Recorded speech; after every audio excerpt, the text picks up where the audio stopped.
In diesem Video erkläre ich die Grundeinstellungen von WordPress.com. Nachdem man sich auf www.wordpress.com oder www.wordpress.de einen Blog registriert hat und seine URL bekannt ist, kann man hier unten auf den Link Anmelden klicken und man landet auf der Seite mit dem Login-Panel. Nach Eingabe von Benutzername und Passwort gelangt man in das sogenannte Backend, also der Bearbeitungsoberfläche von WordPress. Um immer alle Änderungen auch direkt verfolgen zu können, ist es hilfreich, wenn man hier oben links auf den Namen des Blogs klickt mit der rechten Maustaste und das Frontend in einem neuen Tabulator öffnet. So kann man immer alle Änderungen direkt verfolgen. Bevor man mit dem Bloggen loslegt, sollte man einige Grundeinstellungen an WordPress vornehmen. Dazu scrollt man hier runter und in der linken Menüleiste gibt es den Punkt Einstellungen. Unter den allgemeinen Einstellungen kann man zum Beispiel den Blogtitel verändern. Auch der Slogan, das ist der Text, der hier direkt unter dem Titel des Blogs steht, kann man verändern.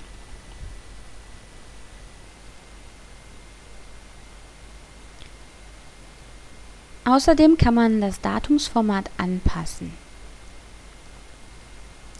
und festlegen, dass die Woche am Montag beginnt, und man kann die Sprache festlegen, in der der Blog geschrieben ist. Sind alle Änderungen vorgenommen, müssen diese noch gespeichert werden. Dann schaut man ins Frontend und aktualisiert die Seite. Und schon sind die Änderungen sichtbar. Weiter geht's mit dem Punkt Schreiben. Hier kann man festlegen, welches die Standardkategorie für Artikel ist. Sind noch keine neuen Kategorien oder weitere Kategorien angelegt, deshalb ist die Standardkategorie zunächst die unkategorisierte.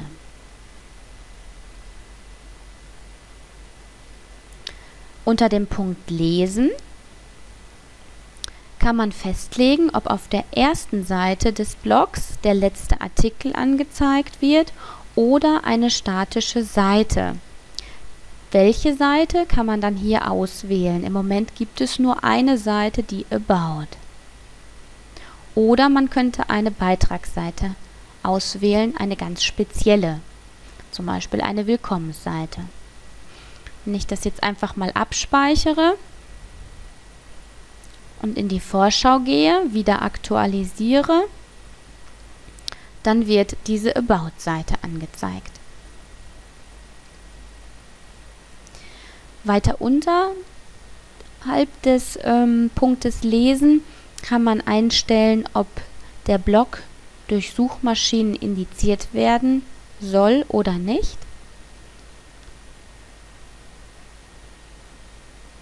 Und am Ende speichert man alle Änderungen. Unter dem Punkt Diskussionen kann man festlegen, ob Kommentare zu den Blogbeiträgen überhaupt erlaubt sind. Das kann man hier generell erlauben oder eben auch ausblenden. Diese Einstellungen können auch für jeden einzelnen Blogbeitrag individuell eingestellt werden.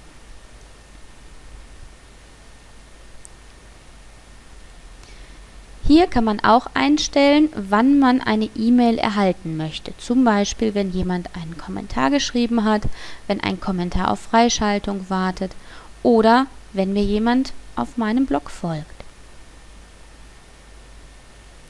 Noch etwas weiter unten kann man Avatare zulassen oder auch nicht. Und am Ende wieder das Speichern nicht vergessen. Dann gibt es noch den Punkt Mediathek. Dies ist der Bereich, wo Bilder eingebunden werden in der Mediathek. Dort können sie abgelegt werden. Und hier unter den Einstellungen legt man fest, welche Standardgrößen die Vorschaubilder und die angeklickten Bilder haben. Das ist ähnlich wie in einer Bildgalerie.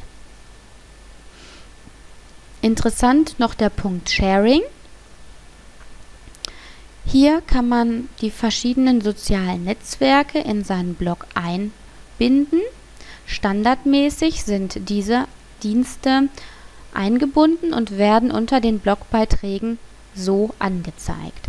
Möchte ich das verändern, schiebe ich das einfach hier hin und her. Ich habe immer gerne noch einen Druckbutton dabei. Und ich sehe dann hier die Vorschau, kann jetzt noch unter dem Schaltflächenstil entscheiden, ob ich vielleicht nur die Icons, nur die Texte oder die offiziellen Schaltflächen haben möchte. Auch diesen Text Share This kann ich ändern in Teile dies. Und generell kann man festlegen, ob Links in einem neuen Fenster oder im gleichen Fenster geöffnet werden. Auf welchen Seiten diese Schaltflächen dargestellt werden, legt man hier fest.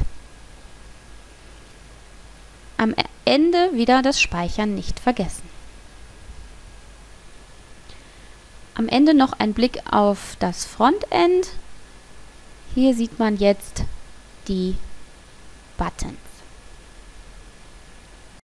Here's how to set a static home page in WordPress. If you're using WordPress as a website rather than a blog, you're going to want to set a home page that stays the same, or what's called a static home page. So the way you do that is you go to Settings and Reading, and you're going to set a static page. Okay? And it's going to ask you what you want as your front page. This is your home page. And I've already made several pages for my website, one of which is home. So I'm going to choose home as my front page. I also want to create a blog page, so I can set that right here as well. And that's called my post page. And I've created that page. It says blog. So when I'm satisfied with my selection, I click on Save Changes. And let's go ahead and take a look at the site. Okay, so there's my home page. I got a big picture and a whole bunch of dummy text. Okay, so let's talk briefly about how the blog function works in WordPress. So I've already gone to my reading settings and I've set my front page as home and my post page as blog. In the pages section, I have created all of the pages that I want in my website. I've created an about page, a blog page, a contact page, a home page, a packages page, a portfolio page, and this sample page just came with the installation. And if I wanted to get rid of that right now, I could just delete it by moving it to the trash. Okay. But the key here is this blog page. And if we click on the blog page, we'll notice that there's nothing, no words in here. If I wanted to, I could put a little introductory paragraph explaining what the blog is, but I'm not going to bother doing that. Okay, so say I want to create a new blog post, or if you wanted to, you could call this newsletter. It doesn't matter. I'm going to click on Add New. I'm going to give it a name. And I'm going to write some things in this text field. I'm just going to use lorem ipsum dummy text just for an example, but you would actually want to write content that would be compelling to your readers and likely put in a few compelling pictures as well. So when I'm satisfied with my blog post, all I need to do is click Publish,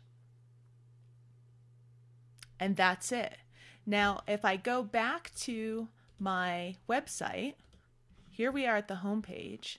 If I click on the blog page, that new post is automatically in the blog. You don't have to do anything else. All you have to do is write a new post, click Publish, and it will appear automatically in the appropriate section.